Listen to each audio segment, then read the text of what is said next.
Okay, welcome mga bro sa ating YouTube channel. At ito mayroon tayong gawa dito na isang LED TV mga bro. 32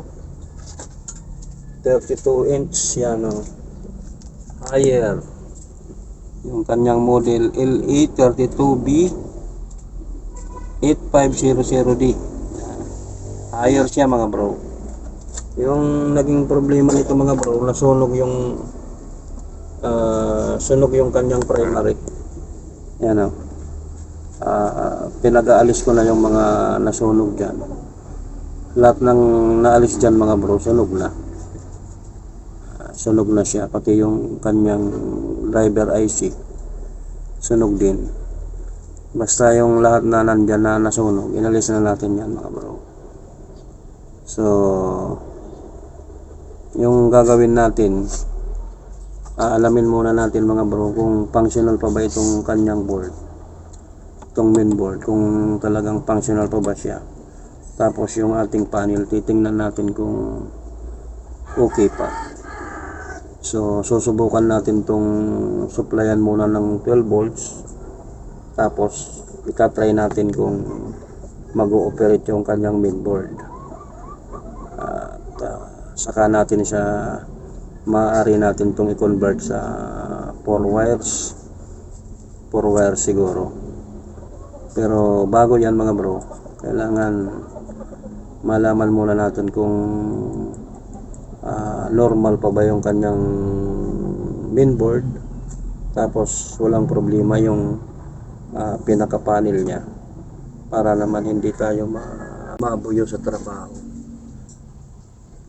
Sayang naman, mapapagod na tayo. Yan pala sira yung yung pinaka LCD niya, or sira yung mainboard. So gagamit tayo nito mga brong power supply na to.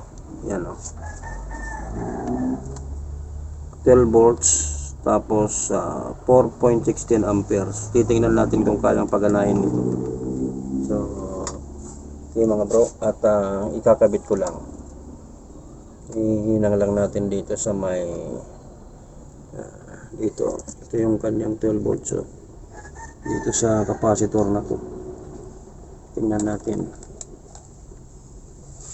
So ito yung kanyang tapos ito yan, dito natin ihinang yung pinaka positive nya, tapos yung ground. Try natin positive. Yan natin ilalagay. Yan. Tapos yung ating negative.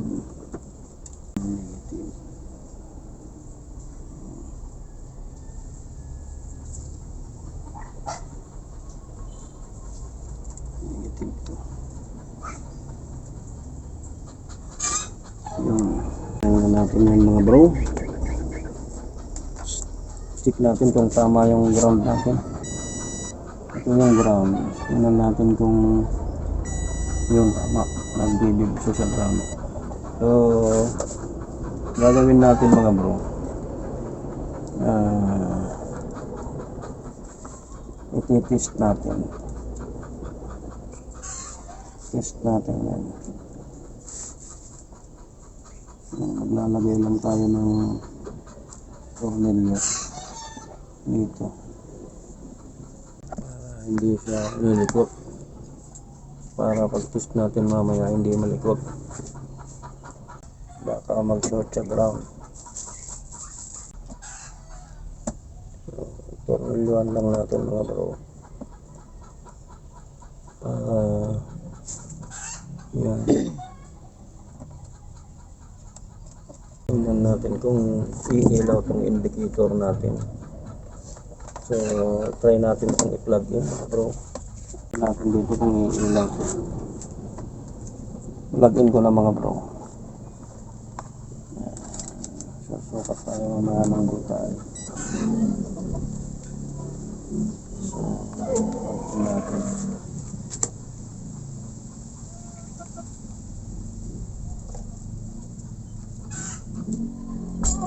Kung may volt tayo dito. So may 12 volts tayo mga bro. May 5 tayo. Yun, naka-standby siya mga bro. Ipa-power on natin.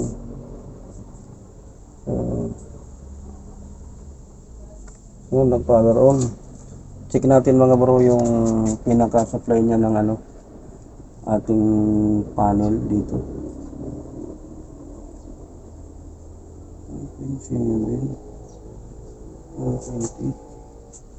So may supply tayo mga bro. Yan o. Yan yung supply natin. Yan o. Yun. So mayroon. Yan, ikakabit natin itong pinaka niya, pinaka LVDS niya mga bro, ribbon papuntang panel. Kabit natin yan. So ganyan. Tapos titingnan natin kung iilaw yung backlight. Maglalagay muna tayo ng temporary backlight. Yan. Temporary. So isaksak natin yung pinaka backlight. So umilaw na mga bro yung ating backlight. Yan o. Tapos i-plug natin itong power supply.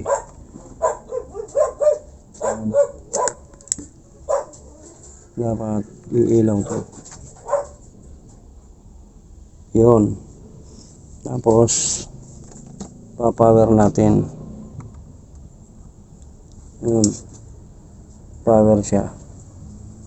Titingnan natin ngayon kung meron itong picture. Iikot natin dito. Tingnan natin kung may picture. So, yan mga bro. Pwede pa siyang i-convert mga bro sa 4 wires. Ibig sabihin, operated yung ating board. Ayan o.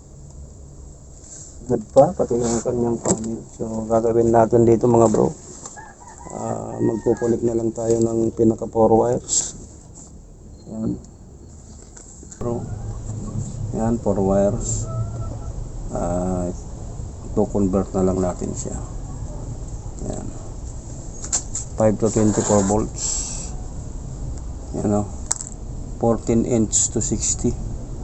Subukan natin ang tibay nito. Kung okay naman yung mainboard natin. So, gamitan natin ito. Alisin ko lang tong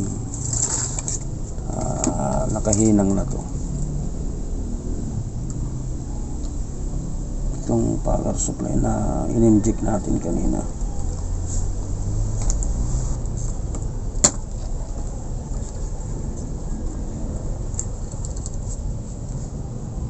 Ito.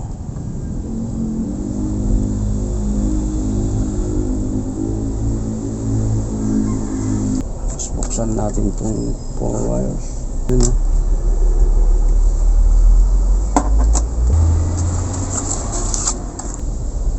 So itong pula mga bro, ikakabit natin yan dito sa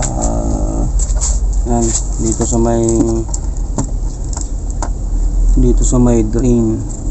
Alisin muna natin tong balik na lang natin mamaya. Yan, balik yun. Yan, doon sa may gitna nung ating MOSFET sa drain.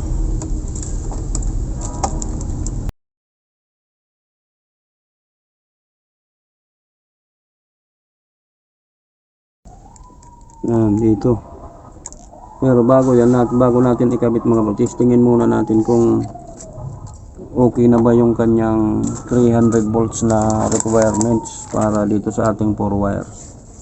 So, ipa-plug in natin tong TV para sukatan natin kung mayroon na siyang 300 volts. Kung hindi nag-short yan. So, ito pwede na itong ikalang. Yan.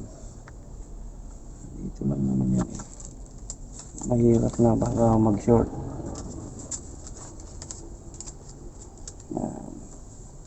Pa-plug in natin ito mga bro. Tapos titingnan natin kung mayroon tayong 300 volts na masusukat dyan.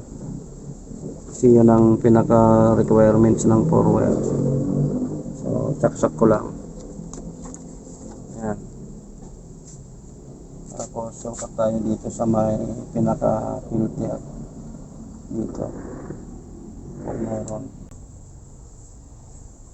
280.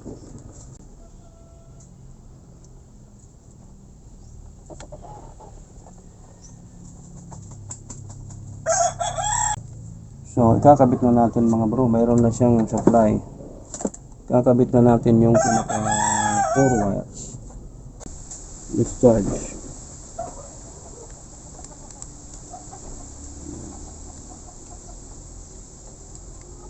So, 1.2. Pwede na yan. Ito mga bro, yung red. Dito yan sa may gitna ng ating MOSFET na regulator. Yung pinaka-drain. Yan dito. Yun. Ganyan nakakabit mga bro. Tapos itong black. Dito yan sa negative. Dito sa negative side ng filter. Dito yun mga bro. Negative side. Yan. Ito yung negative.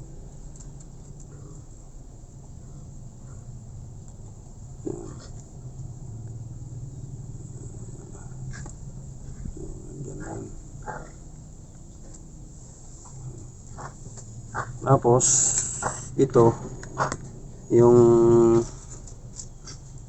blue natin mga bro, ilalagay natin sa ground mga bro ng secondary output. Dito yan, dito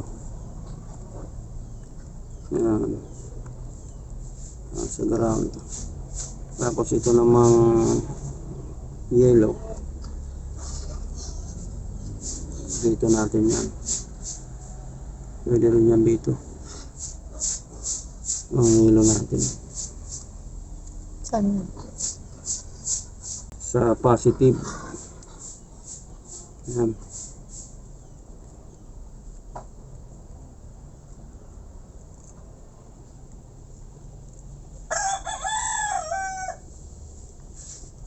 Nasa positive na yan.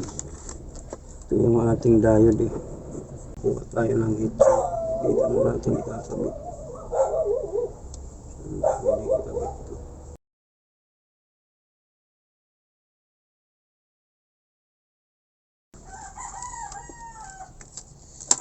Yan.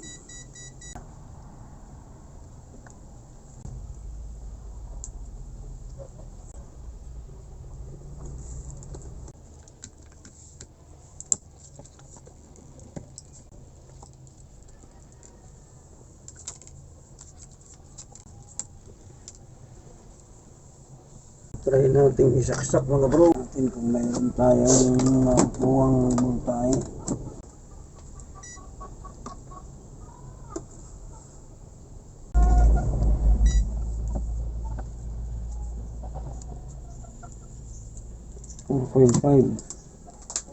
Mayroon tayong 4.5. Adjust natin ng konti.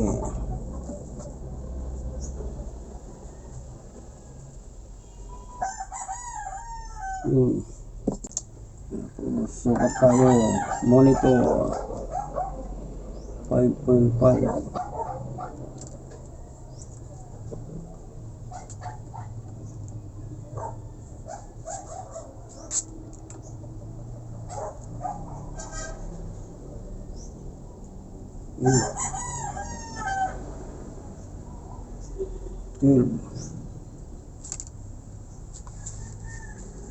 So, try natin kung successful ba yung ginawa nating conversion ng 4 wires. So, plug in. Ngayon natin pumula yan mga bro. Yun, pumula na.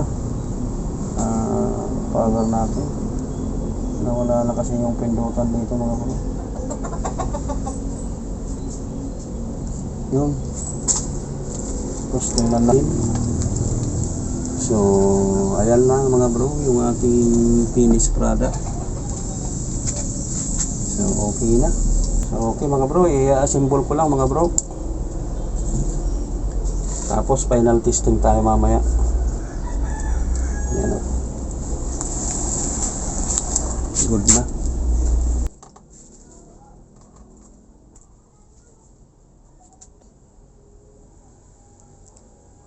So, okay na mga bro. Yan. I-convert na natin. So, hanggang sa muli. At sana huwag kayo magsasawa sa pagsubaybay sa ating content. Ito nga pala si Mayong Tech PH. Shout out sa inyong lahat. At nagsasabi sa inyo hanggang sa muli.